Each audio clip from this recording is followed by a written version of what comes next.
on, you little bugger. Oh, somebody's at the door. Yes? Australia Post. Okay, from Australia, I got 2 in the box, but used Australian, oh well, yeah, I guess they're Australian scalextric cars. So there you go. Now with the Arc Pro, I have 2 new cars to run on them. They're not digital. They're going to need the chips, but you know, once again, I'll get those 2 of them when the order comes from Action Slot Racing. It's a '69 Camaro and a Dodge Charger. Looks really nice with the vinyl roof. You gotta love the details on these cars. Yes, fresh from Australia. All right, and here she is, the beauty. Coming too. Yeah, come on. There you go. Yep, the headlights come on. Just gotta get used to goosing it around so it doesn't detract, but it gets through any dead spots. There you go. Oh, she runs nice. She's a runner. This one again is as smooth. There's certain cars that get around the track herky-jerky, and there's other cars that are just smooth as silk. And yeah, this one runs great. It's just without operator error. Yeah, see, they're so fast. If you give it full throttle, it just comes right off the track. But you got to give it enough throttle to get through any rough spots. Ideally, I want to get it so there's no rough spots. Yeah. But look at that. I mean, yeah, just the trim, the detail. Yeah, this is a sweet ride. I'm glad to have you. This is Dave, by the way, guys. He's not Australia Post. He brought these up with him from Australia, but he was the guy who met up with the guy selling the Arc Pro and shipped him the money, Australian dollars, and then I gave Dave Thai baht because he's here for a couple of weeks, so he needs Thai baht. There are ladies who have met Dave and said, "We want Thai baht. Give us Thai baht." Anyway, yeah, he hand delivered these cars up to me. I'll try the Camaro out now, but yeah, that one ran the Charger, and I don't have a Charger. I kept calling it a Charger, but it's a Challenger, right? Yes, the Dodge Challenger. It's a little bit different in body style, but that one ran as smooth as the. My 2 favorite cars, the MG Lola and the Ford GTE. It was like, you know, smooth as silk on the track. So let's see how the Camaro runs. All right, gentlemen, start your engines.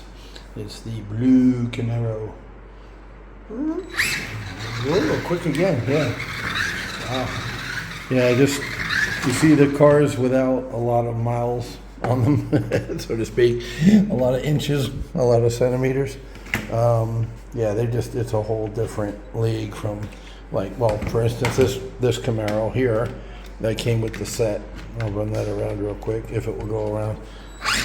Yeah, here you can hear it, right? You hear mechanical noise, gears, just a lot noisier. You see the tires are worn, they wipe out in the corner. Part of the problem I have with it staying on the track is those tires. Yeah, you can see it wants to wipe out in that curve, and you contrast that to the not well worn. You know, the tires are pretty good. It's got good brushes, and what I like about these coming in the when you get them in the box like this, they come with extra brushes too. Two of the quick stage guides with brushes, so that will be good for like cars like this that the brushes are pretty whacked. So yeah, I'm just, you hear the difference? How quiet? Yeah, see, I was going slow, and again, this track, which works if you're taking it at speed, doesn't like when you're going like below half throttle. Yeah, again, that's the problem for it. But if I take it at speed enough to stay on the track, it's okay, it gets right through there. Yeah, so it's got the headlights. It's fast. Yeah. New it is. I vote for new. Just get new. Roland was one of the first guys who commented on my initial videos. He lives, I guess he splits time between Australia and Thailand. Samatong, which is actually the town, village south of Hangdong, not that far. He said, just scrap it all, mate, and go with Carrera, because they're stainless steel rails. So due to the humidity, and it's 101 degrees here today, so and humid. So you can even see a little crack in the window there. Right there, I'm pointing to it, right where the windows meet. They're not joined properly, so moist hot air is coming in. It's Thailand, it's humid, it's muggy. So he said go with Carrera, brand new Carrera track, and that will solve a lot of your problems. And I basically wrote back in the comment, I'm what they call pot committed in poker. When you dumped a ton of money into the pot, and if you walk away now, you don't have the nuts, the best hand, but you feel like you got a better than good chance of winning, so you stay in the pot. Even if somebody's betting heavy into you, they might be bluffing, they might think they have you beaten and they don't, so whatever. Pot committed with scalextric track, and really what I'm thinking is out of the 70 plus foot of track that I own, 70 foot was on here in the layout, and I had more over there, still do. I still have a bunch of spares. I've got to have a decent layout. I mean, when I move to the new house, and I don't know what the new house is yet, we're going to start seriously looking in May, and it's just turned April. I might only be able to fit the 2 4-foot tables in a spare bedroom. I don't know what my base is going to be for my new layout, so I might not need that much track out of all this track. I don't know how many of these tables, if any, are going to fit in the new house. So I'm going to stick with scalextric for now because I own it.